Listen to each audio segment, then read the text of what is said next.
Good afternoon, everyone. And thanks, Kate, for that excellent introduction. The main question we had backstage is, what kind of Melburnian comes out to talk about death on a sunny afternoon?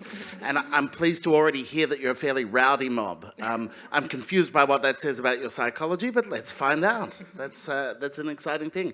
I'm the editor of The Monthly, and I'm very excited to be here having a chat with our three distinguished panellists today. Death and Dignity on Screen, a session that is in part, or if not entirely, inspired by Amiel's film masterpiece of cinema that is part of this year's festival, Man on Earth. Can I get a hoot from everyone who's already seen it?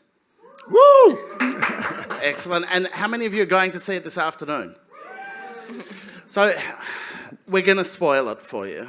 I think it's important to say that from the outset. But frankly, if you've booked a ticket for it and you don't know what it's about, it's probably handy we're spoiling it for you anyway, one way or the other. We're going to have a free-ranging conversation, but we would encourage you to contribute your own questions throughout the session. We're not going to save it to the end. If you have them, use the Slido system that Kate talked about, and I will get to them interspersed with the conversation that we're having up here. Amiel Courtin-Wilson is no stranger to MIFF audiences. He is one of this country's finest filmmakers. As I said, he's here for Man on Earth this year, although being the relentless workaholic he is, it's not the only film he has in the festival this year. He's also a producer on a second film. I've got that right, Yeah, an amazing movie called Warm Blood. The director and producer in the audience. Check that film out. There you go. You need to be a completist because it's there. But you may have seen 2014's Ruin, maybe Bastardy back in 2008, I think. But please make him very welcome. Thank you.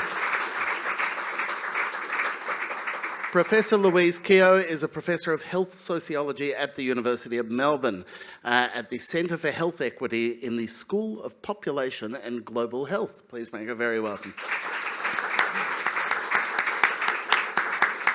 And Dr. Nick Carr was one of the first GPs in Victoria trained to provide voluntary assisted dying and the care associated with it. He's also a board member of Dying with Dignity Victoria. Please welcome Nick.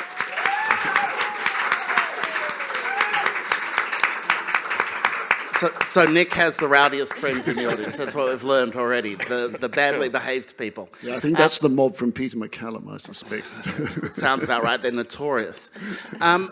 Look, I want to get into the film to kind of begin the conversation today. But before we get there, I was thinking a lot about the nature of representations of death on film, in literature, in culture in general, and the ways in which it shapes our understanding from the youngest age of how to make sense of mortality, how to make sense of death. And so I wanted each of our panellists just to kick off by reflecting on whether there was a particular work they remember from childhood, whether it's film, whether it's on the page. I was going to start with you, Nick. Yeah, thanks, Michael. Really tricky question, this one. And when I thought back, I realised I don't remember a single episode from childhood where death was represented in culture. And my first real memory of it was The Lion King, the death of Mufasa. Oh my goodness, watching that with the kids and the tears rolling down my cheeks. And finally, there was death represented in popular culture. That's my first real memory of it. Good. Disney supremacy all the way. Louise? I was a weirdly religious little kid. So probably actually Jesus dying on the cross and being resurrected. So death for me is like powerful, fascinating. You might get reincarnated maybe. Yes, I think, weirdly religious. Sorry about that. No. Firstly, don't apologise. And secondly, I mean, to a certain extent, with the Romans' help, that was an act of assisted dying. So, exactly. It's, very on point for today. That's a terrible joke. I'm so sorry. Amiel saved me from myself. I think I was. There was early TV experiences, obviously, of watching like Bond films and the A-Team and stuff. But I think the first time I was like 4 or 5 years old. The first time it actually really hit me. My dad showed me that Un Chien Andalou film, and there's an image of like ants crawling out of the palm of a hand. It's a surrealist silent movie, and I think that was the first time that there was like some kind of psychological dissonance or something going on where I really thought about death in a particular way. So yeah, in Shenandoah, I reckon. That's an excellent first reference. I was going to go with the never-ending story and the horse going into the bog, and as a kid remembering and being appalled that I was allowed to watch that and dreaming about it for many years. That one was also tough. That's a tough one. I mean, look, trauma lives in many ways.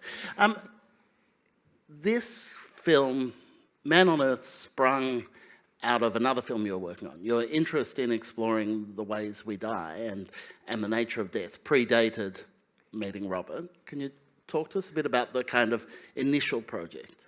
There's a project called Traces, which is another feature documentary which will be out next year, which we started research for in 2015, basically using thermal imaging cameras, so cameras that record heat as light, and I was interested in representations of death that were not overly graphic, but would allow an audience to project or imbue the imagery with project a certain amount of personal experience onto it, so that it's quite spectral, painterly imagery, but the idea behind the film is basically looking at recording the human body at the moment of death and then the subsequent cooling of the body. So we researched that film to find participants for, I would say, upwards of 2 years, reached out to about 1,200 different hospices and death doulas and dying with dignity organisations all around the world, and then subsequent to that, Robert, who was living in Washington State, heard about this Traces project end of 2018 and contacted us to make the film. So he really instigated the project.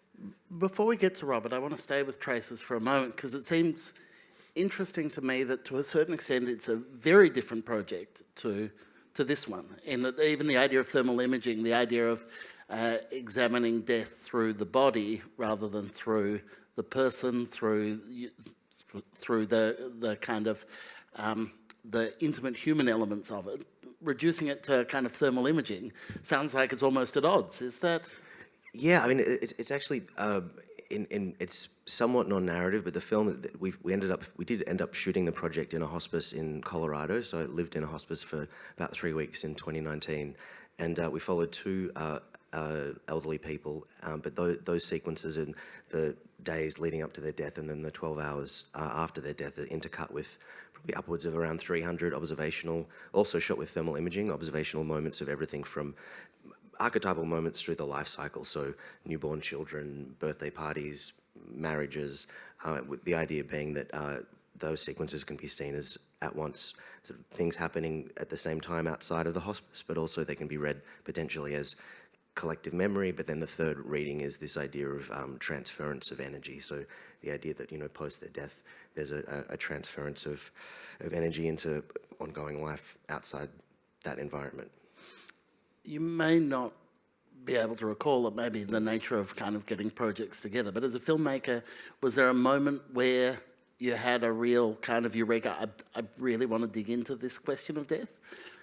I think it was one of those things. I had a couple of family members pass away around 10 years ago, and just saw the lack of a framework, given that our family's not religious, a lack of a framework in terms of rituals of preparing for the death or also in the grieving process, and certain people not handling it maybe as well as they could have. So that's certainly what set off an idea around how we could possibly address that in some way with film. But it took, to be honest with you, those kind of things sort of get buried quite deeply, and then, they only surface. You don't even realise you're even thinking about them kind of 3 or 4 years later. But that was certainly, the seed for these projects.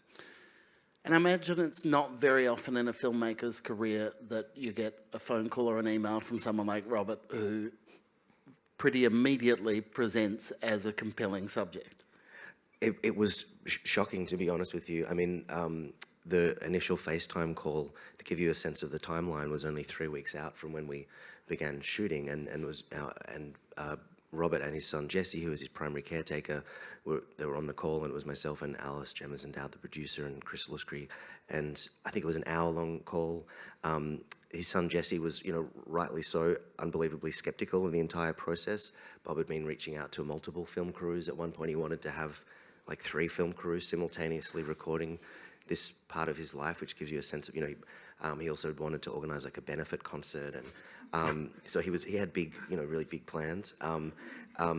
But I think, within 5 minutes, I knew just his ability as a storyteller, his really acerbic wit, also the fact that he had a lot of, certain films on this subject, equally compelling and amazing, but that it's clear that the people maybe are somewhat more resolved in their life in terms of the relationships they have, whereas Robert had a lot of work to do. He had a lot of, he had sort of estranged siblings and ex-partners, and still quite raw relationships with some of his kids. So, and he was acutely aware of what was ahead of him. So it was a combination of all those things, and also I just I knew that I liked him straight away. We have a lot in common, so the way within that 1 hour, Jesse went from being unbelievably suspicious to, once we said that we wouldn't engage with the usual documentarian release form signing and them signing away their rights ahead of the shoot, we basically agreed that Jesse would have veto over everything in the film once we had a rough cut to present, which was wonderful, just to sort of open the gates and allow for everyone to feel as comfortable as they could. I mean, I'm so fascinated by that, what must have been inevitable behind-the-scenes discomfort, in that it seems very clear how much Bob was in the driving seat. He's a force of nature and has his own ideas about how he wants stuff to play out. Were you worried that he was instrumentalizing you guys in the filmmaking process as a... it struck me when we talk about death and dignity, and we marry those two things, often what we're talking about when we talk about dignity or the loss of it is control. And there's almost no process more controlled, I imagine, than making a film. And Bob's decision to be at the heart of making a film about his life was like a kind of a second act of taking control beyond his decision to end his own life. Did you find yourself ever second-guessing his motivation, your relationship with that, and what that meant for your relationship with the rest of the family? Yeah, look, I think everything was so accelerated, both in terms of his desire to connect with us, his desire to tell his story. There's a really electric kind of incandescent quality to how he told each story. But it was, I would say, like 6 hours into the first day of our shoot, where he and Jesse, his son, had quite a large argument about him not taking time to deal with his own issues and still wanting to help everyone else around him. He had a friend who was suicidal, and he was wanting to drop everything and go and help them, and Jesse was saying, no, this is your time to be selfish. And I think it was after we filmed that, Bob didn't say anything in that moment, but at the end of the day, I think he realized that no, this wasn't just about us sitting down and doing an interview in which he was absolutely able to have control the parameters of his story. It was as much about an observational portrait of the in-between moment. So I think that was the turning point, and from that moment forth, he still would sit down with us and debrief each day and tell us what we could do better, and how the sound recorders could, I could maybe ask less verbose questions, and but it was those, once he realized the kind of film it was. We also had an amazing editor with us, a Romanian filmmaker who was cutting the film as we went, so we were able to show him sequences each day, and the night before he died, we were able to show him like a 40-minute assembly, which was hugely, it was wonderful that he could sort of participate in this feeling of the film being completed in some regard. But also he realized pretty quickly that we were more of like an arty bunch than like the Associated Press crew. Yeah. Nick, given that you've been so involved in VOD processes and caring for people who are going through that, how familiar is the kind of psychology of Bob as we see it on the screen, and that relationship between certainty and fear and doubt? So a couple of things. One thing you mentioned about taking control. One of the things about voluntary assisted dying for everybody I've been involved in, they've got a disease that's robbed them of every aspect of control over their lives. It's taken away their physical self and their capacities, sometimes their physical functions, and loss of control is one of the terrifying things that people experience when they're unwell. And being able to take back some form of control, it doesn't surprise me that Bob wanted some control over the artistic process, because that's what people are looking for. They're looking for some control at the end of their lives, at this final stage. It's one thing that they can get back from these horrible diseases. And commonly people are a bit like Bob. They are these, and it worries us sometimes that we worry that the process of voluntary assisted dying perhaps is being withheld at some level from people who are less educated, who are less articulate in English, this sort of thing, because nearly everybody who comes to us are people like Bob. They're very educated, they're very articulate, they're very good at self-advocacy, which is fantastic, and that's how they're able to say what their wishes are. Being good at self-advocacy, does that potentially also mean being very good at self-justification as well? And, you know, is there a tension there? Is there an anxiety around the nature of people's decision-making in that process? I'm not sure I would use the phrase self-justification. I think if there's a time in your life when you're entitled to self-justify, it's about how am I, my life, how is it going to end? And I think you're entitled to be a trifle selfish over that particular decision. And I've had many families that we often worry about. Coercion is something that's talked about, and people are going to be forced into making this decision. Our experience is coercion is, if anything, the other way around. We have children, grandchildren saying, we don't want you to do this. And in terms of that sort of self-justification, I remember a woman saying to her grandkids, she said, I wiped your bum when you were little, but I'm not having you wipe mine, full stop. I thought, brilliant. That was her justification. Who can argue with that? I thought it was going to be, I wiped your bum when you were little, so you're just going to take anything now that I tell you. I am the moral arbiter as the person who cared for you. Louise, a lot of your work, and not just in the voluntary assisted dying space, but also in the abortion space, is about the nature of conscientious objection from health professionals. Does that mean you spend a lot more time with people who are very ambivalent about this space, one way or the other? Yeah, definitely. Yeah, I'm really interested in when and this is an example where the government is saying this is what the community want, so we're going to legalise it, we're going to make it available, but the medical profession don't feel that they're all really there yet with it. Some are really comfortable with it, but a huge proportion of the medical population aren't super comfortable with it.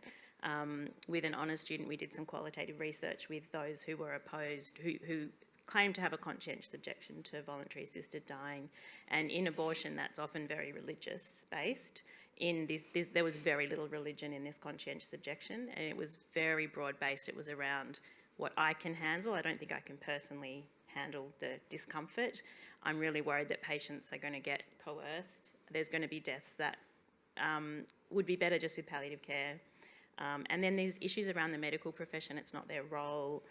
It's been led by a sort of emotive campaign. It wasn't doctor-led. It's been led outside of the medical profession, so therefore it's not really where we want the medical profession going. And this idea of autonomy as well came up, that some doctors don't think that patient autonomy, or suggesting that it's gone a little bit too far. There's patients just are thinking that they can have a say about everything now, and it's ridiculous.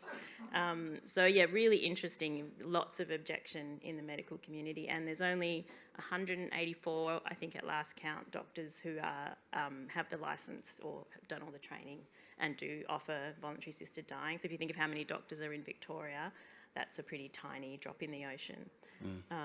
So yeah, it's interesting. It's not religious based. Not a single doctor said, I'm not going to do it because it's against my religion. Some of them were religious, but they said that's not why I'm opposed. I'm opposed for all these other reasons. And Louise, I'm sorry, but that really bothers me, because I suspect they're not saying it, but underneath it, in our experience, a religious underpinning is nearly always there. It's just often for some reason hidden, and I don't quite understand that. If it's really your belief, say so, but our experience mostly went, and I'm a bit surprised to hear people say that. We were surprised. We were expecting religion to come up a lot more than it did. I mean, it would have to be said that when it came to challenges to changing the laws, a big underpinning of that was the power of religious bodies to kind of lobby and influence government policy.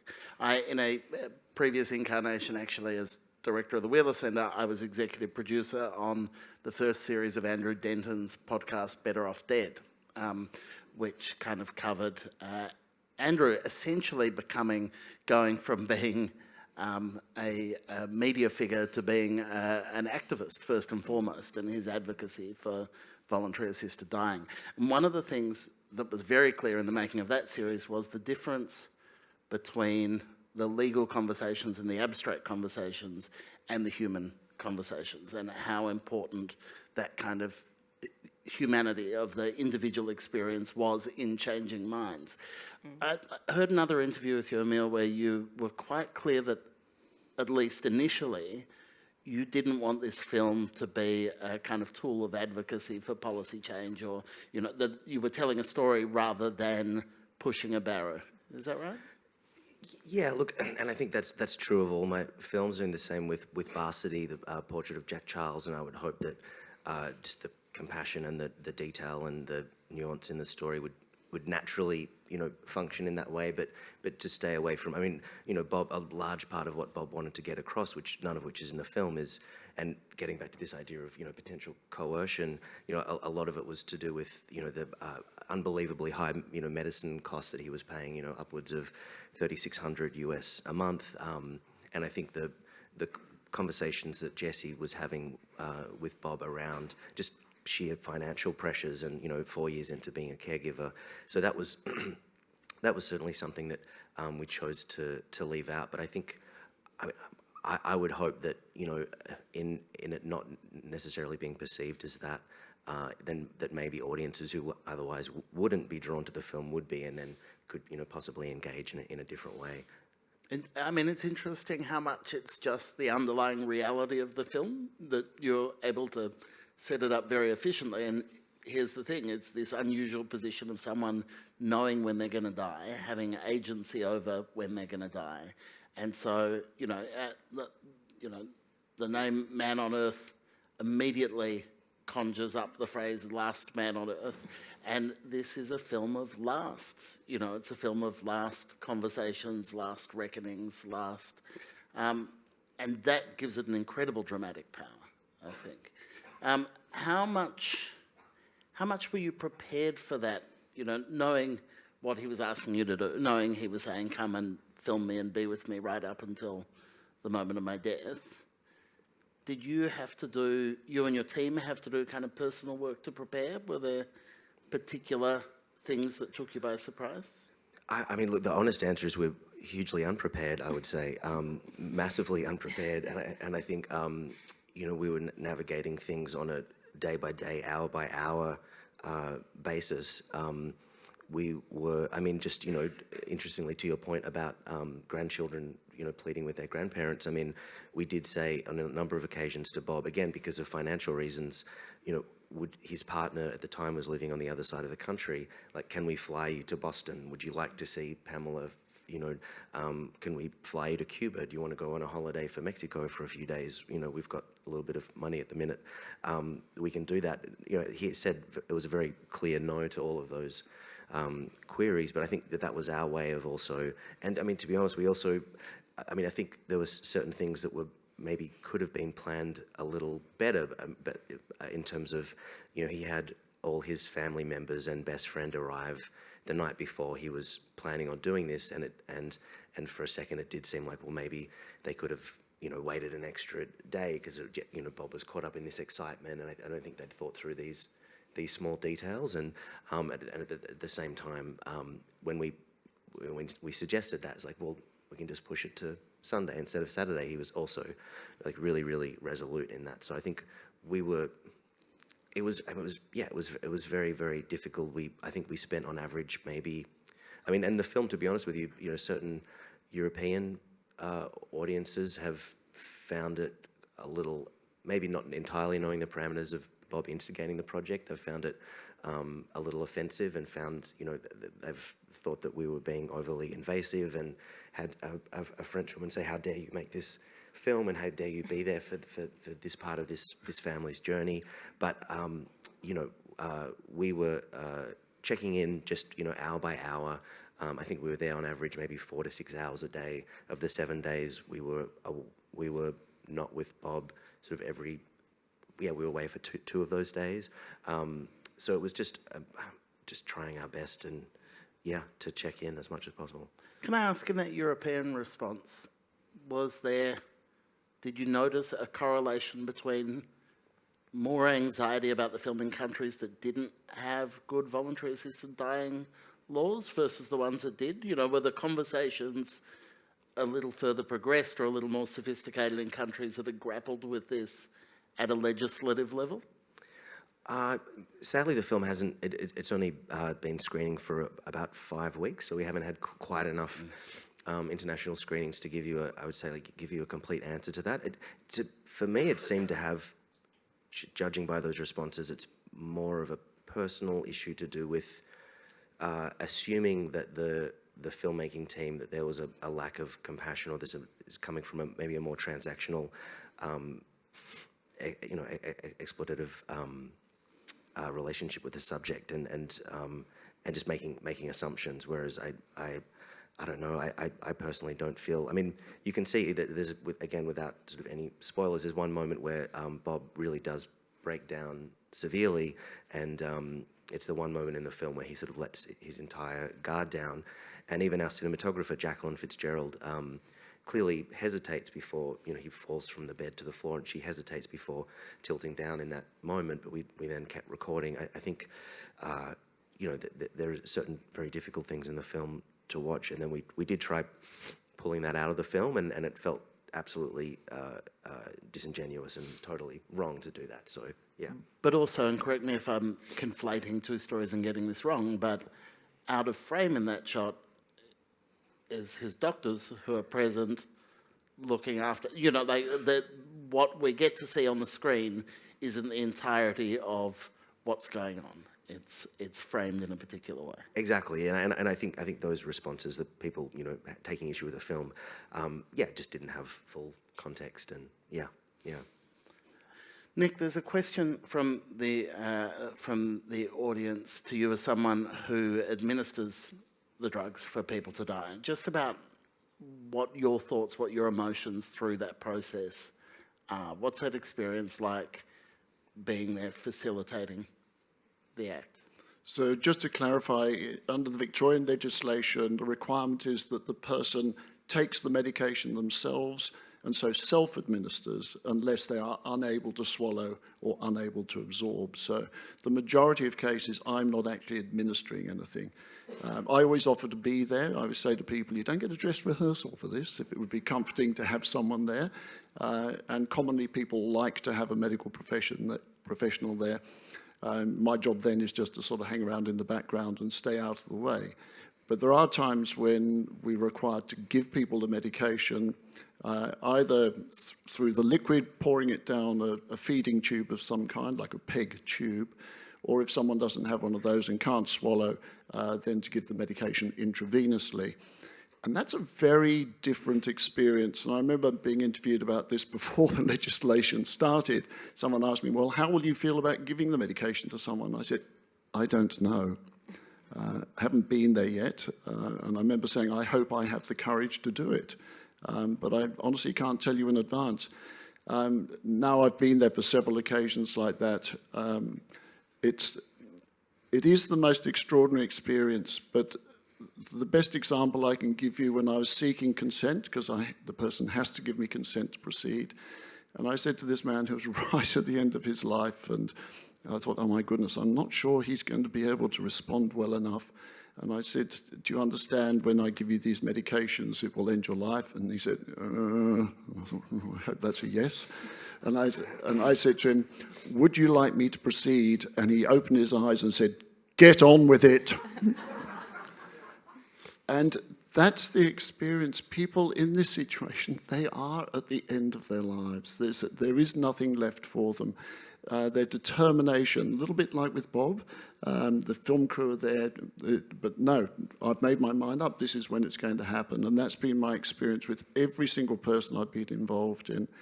I won't say in any sense it's easy to do this. If I've been the person having to give the medication, I always need a bit of time out and space afterwards just to reflect and regather, and that has sometimes been a very complex emotional time, but I never ever come away thinking I've done the wrong thing. It's interesting to watch the way the laws play out in Washington State, where Bob is, compared to in other places, and the campaign against more, I'll use the word progressive, voluntary assisted dying laws. The campaign against it will often focus on kind of slippery slope arguments. It'll often focus on, here are the worst case scenario risks, these are the, and as a consequence, in lots of places where it comes through, those laws are incredibly restrictive. You know, they have very tight kind of controls over who can access it, how bad your situation has to be. We have a question from Harry in the audience on those lines, asking, there are people who do not qualify for the highly restrictive legal euthanasia, but do not want to continue living. If a loved one helps them die, they may be charged with murder. Are the kind of changes to the law, are the reforms coming along at a sufficient pace? How can we kind of think about it differently, Louise? Yeah, so we have the most conservative law in the world. We have 68 safeguards with our voluntary assisted dying law. It is, I don't know what it's like to navigate, but it's complex and it's very restrictive. So you have to have 6 months to live. You have to be in insufferable pain.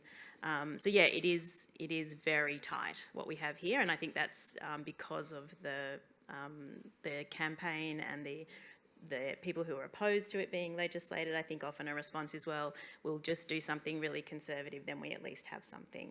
And there is real concern about the slippery slope. And then people, I think the fear is that people with dementia are a handful, so we'll just, get rid of those, get people out of the way. But that's not the case with our law. It is really restrictive. I'd say, so because Victoria often goes first on these kind of laws, we're the most progressive state, we often do end up with not the very best law. Like with abortion, we had to go back and fix a couple of things that weren't done at the time we decriminalised, because we were the first state, and I'm guessing that in Victoria it'll be similar with VAD, that there will have to be some adjustments. But it's not just how the law operates, it's not just the law, it's also then all the policies, procedures that sit around the law. So I feel like there probably will have to be some adjustments made to what we have, but I'm not at the coalface. Nick might have a different. Well, just to clarify one thing, suffering that's unbearable for the person is a requirement. Pain, funny enough, is the bottom of the list of what people tell us is the reason of their suffering. Palliative care is a fantastic medical treatment for nearly everything and does wonderful end-of-life care. And pain, palliative care manages very well. But existential suffering of one kind or another is the most complex that people experience. And palliative care, like all other forms of medical care, struggles with that. There is a review of the legislation slated for 5 years after it began, so 2024. It's a really good question about the restrictive nature of our laws, and exactly as Louise said, if we didn't have those 68 safeguards, it wouldn't have passed and we wouldn't have had the legislation at all. So a compromise legislation was better than no legislation. Hopefully at the 5-year review we'll be able to get some of those really tight restrictions managed so that it is now available to more people who justifiably deserve the opportunity. Amiel, I want to come back to that last point that you made about kind of deciding what to leave in and what to leave out, and the ways in which, because, as we're hearing, there are lots of kind of functional, practical things that have to happen in a process like this. And to a certain extent, many of them would get in the way of Bob and him being front and centre and his life. Part of what I think you do so beautifully in this film is paint an incredibly vivid portrait of a man without necessarily kind of digging into a wealth of individual detail, without, just showing him he is so kind of alive on the screen. And I'm interested in that it actually goes to a question we got from Julie Monton in the audience around whether Bob and or Jesse vacillated much in their permission to what you could and couldn't cut into the story. How much footage did you cut that you felt affected the overall message or aesthetic or just the way the film breathed in general? Yeah, absolutely. I think very early on, Bob had 3 wives in his lifetime, and his last wife, who had left him basically when he became sick, and she was a very devout Catholic, and so she also, for that reason, was not at all interested in participating or in helping or being present for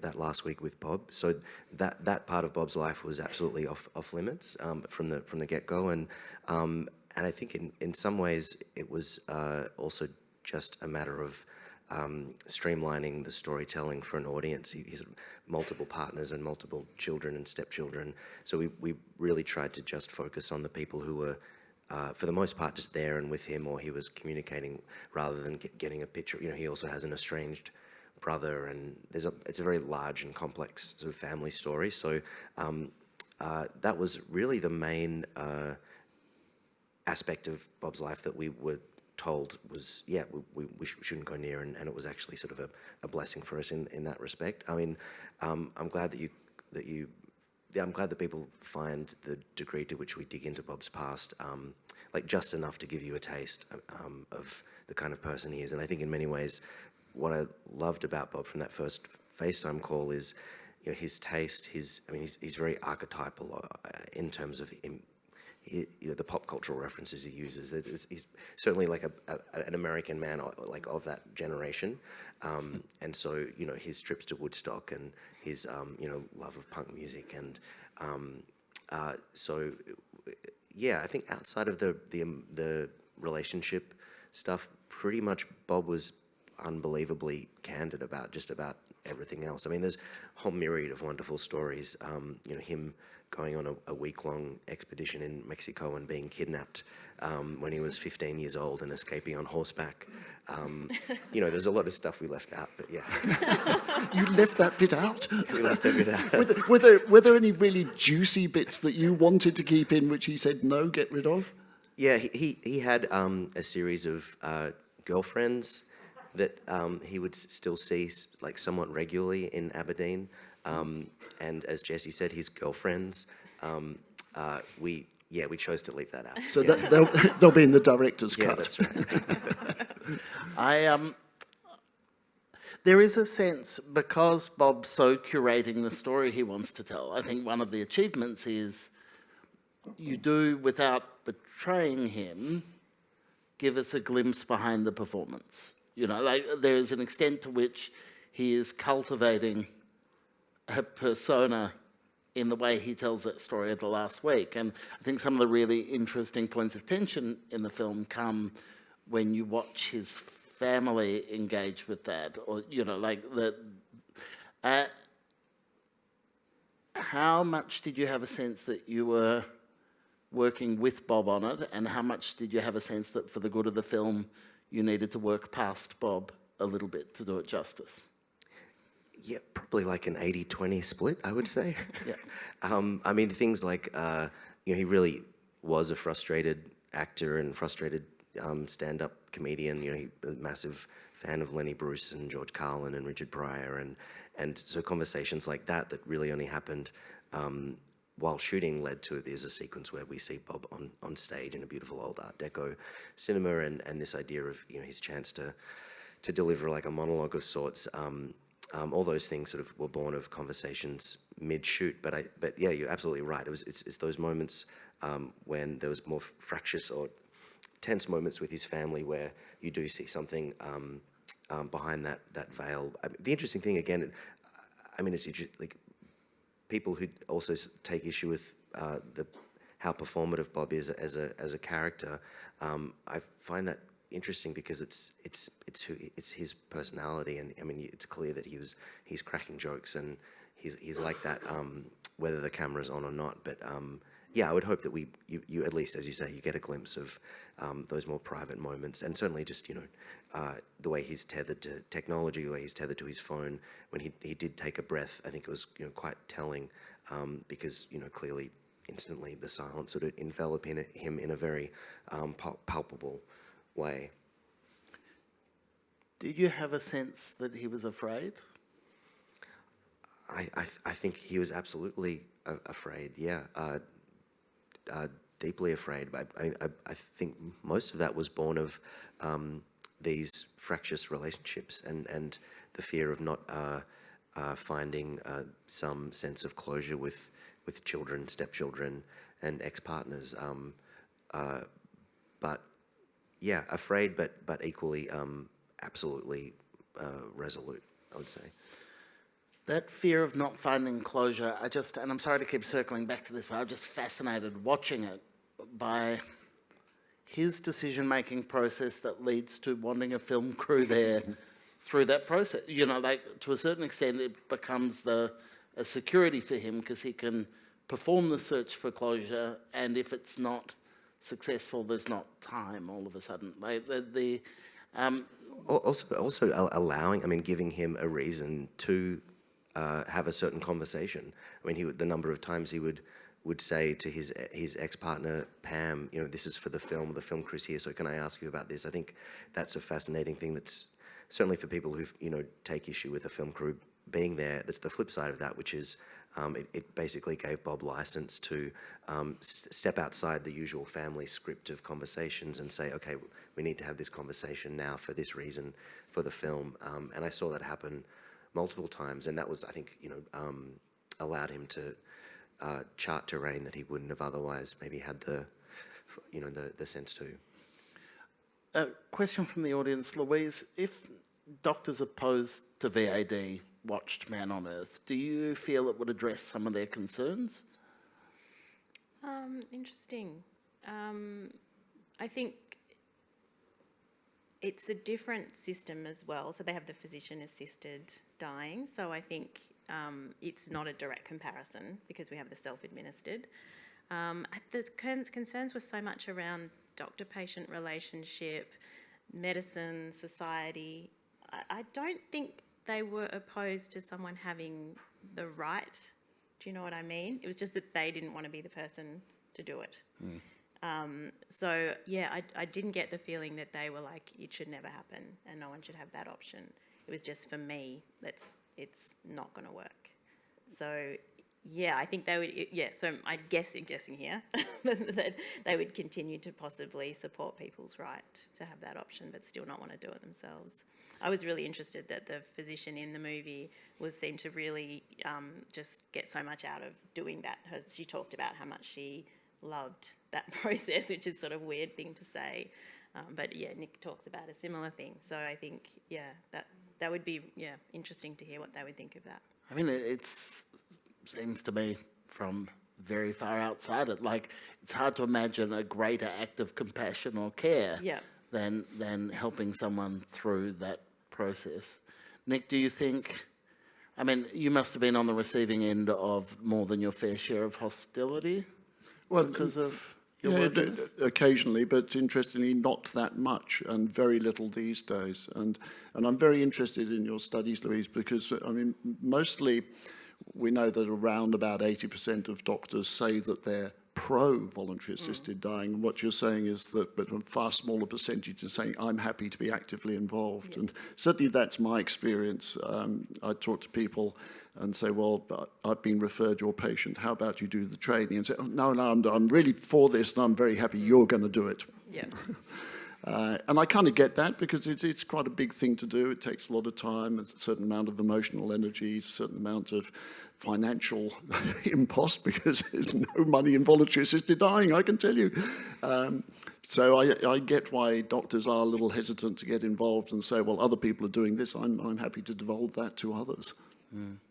Now, there's a question here that comes back to one of your earlier answers, Nick, but I think an interesting one for all three of you, and it comes, Amiel, a bit to that question of, the decision not to cover in the film the stuff about healthcare costs and those kind of practical pressures and things that are a key component, particularly in a US context, for making decisions about your health. The presence of insurance companies in that process in the US render it I think, particularly kind of fraught. The question is, the assisted patient was described as empowered, having access to knowledge and being able to self-advocate, in your earlier answer, Nick. In an era of spiralling inequality, is it only the privileged and upper class who can have access to the choice around the freedom of how they die? I think that's such a great question. I alluded that in my answer because it does concern us, the people who work in this field, is that we don't see a lot of people from non-English speaking backgrounds. I have never done a voluntary assisted assessment through an interpreter, for instance, and virtually everyone who I've dealt with, not without exception, I have worked with people who have no tertiary education, but without exception they've been fluent English speakers, and we are concerned that the message about this option is hard to get through. It's not an easy legislation to understand, and there will be people who are currently being denied it who would otherwise maybe make that choice. Yeah, and I would add that one of the safeguards, and one of the 68 safeguards, is that doctors cannot raise this issue and tell their patient that voluntary assisted dying is legal in Victoria and it's an option for you. So I think I can see why that was included, but it really limits people who might not even know it's legal. Their doctor can't explain to them that it is an option. So I think this is where the safeguards, there's pros and cons, and yeah, potentially limiting some communities finding out about it who might not otherwise know. I would just add to that. I mean, yes, certainly we chose to stay away from those details just because, you know, state to state, going from Washington to Oregon to the other states who offer that legislation, and also, I mean, I think it was while we were shooting in Aberdeen, you know, stories of, you know, the other end of the spectrum, you know, a man living in a trailer park, very low socioeconomic background with lung cancer, had received, I think it was like upwards of 15 letters from his health insurance company letting him know that this was an option for him to you know, so that's the the other end. Yeah, the other end of the, yeah. So yeah. I would point out that cost, in my experience, has never been a barrier here in Victoria, because of course healthcare for most people is not outrageously expensive. I have had people who've been concerned about the barrage of medications they're on. I had one gentleman said, my life exists between the doctor's office, the specialist's office, the pharmacy. I have no quality of life left because it all revolves around medications and keeping me alive, but it wasn't about cost.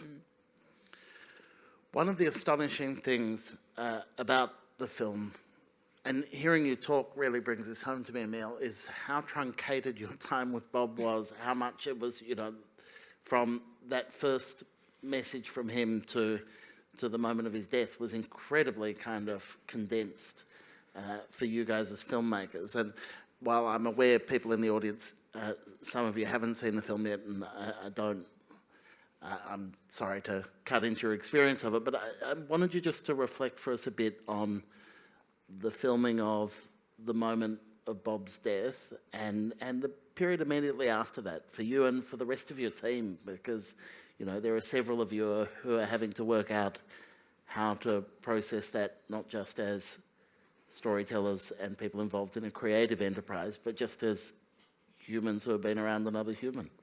Yeah, I should say, you know, after that first phone call, which happened 3 weeks out from us landing in Aberdeen, the majority of the pre-production, well, because we had, it was too fast a process to go through the traditional Australian funding system, so we had to basically borrow the money for the shoot. But the majority of the process was really making sure that we assembled a team that had the necessary sensitivity, compassion, and skill level, because, you know, the three of us, basically the sound recorder, Steve Bond, the cinematographer, Jacqueline Fitzgerald, and myself, needing to be in a very small room, needing to make sure that we were as sensitive as possible while also, you know, being able to do our job as filmmakers.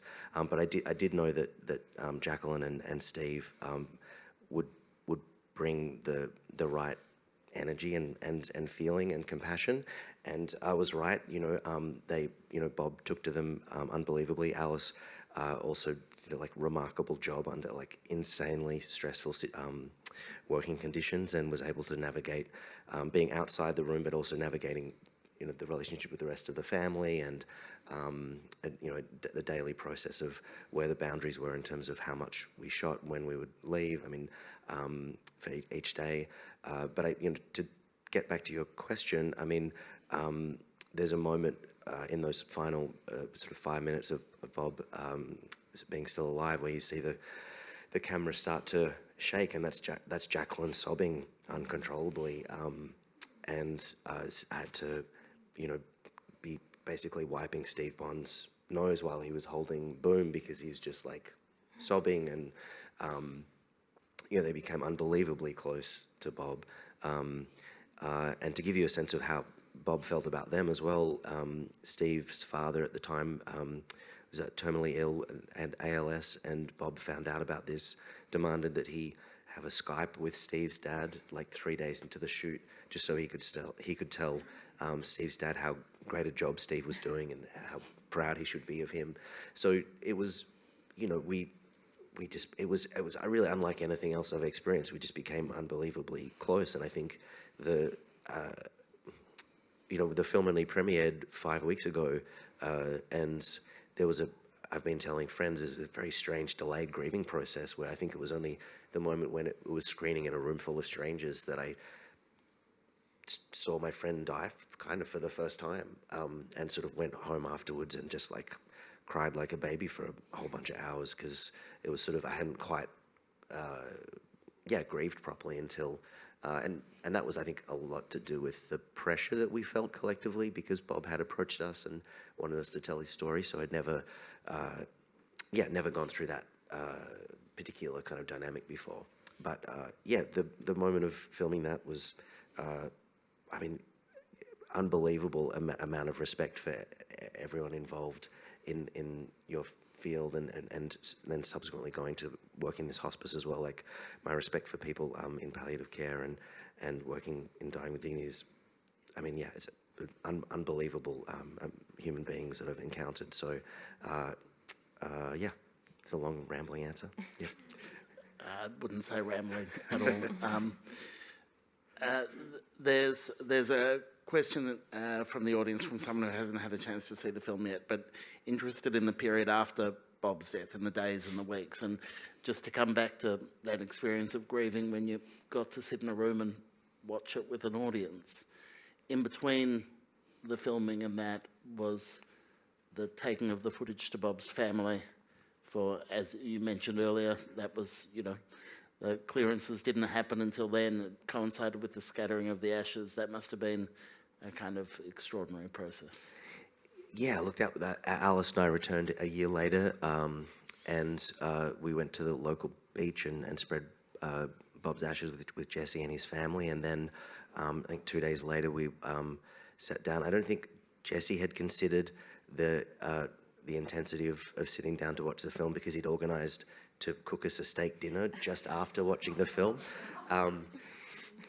which I tried again and again to say maybe it's not the best idea in the world, but look, yeah, the film is currently running 96 minutes. The cut that we showed them was about 125 minutes, and sitting on the couch next to him, I've never been so unbelievably scared, nervous. It was sort of, but I think very, very quickly, outside of a couple of music choices, because Jesse thought that Bob didn't like folk music as much as he did So Why Is There Folk Music in the movie.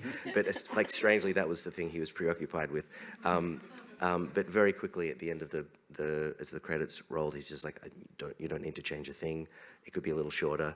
And cried, and we had a long hug, and that was it. But it was, it could have just as easily gone the other way, and he could have said, like, I really appreciate what you've done, but we don't want you to proceed with this, and that would have been totally fine, because I value that experience like it's one of the best weeks of my life, so yeah.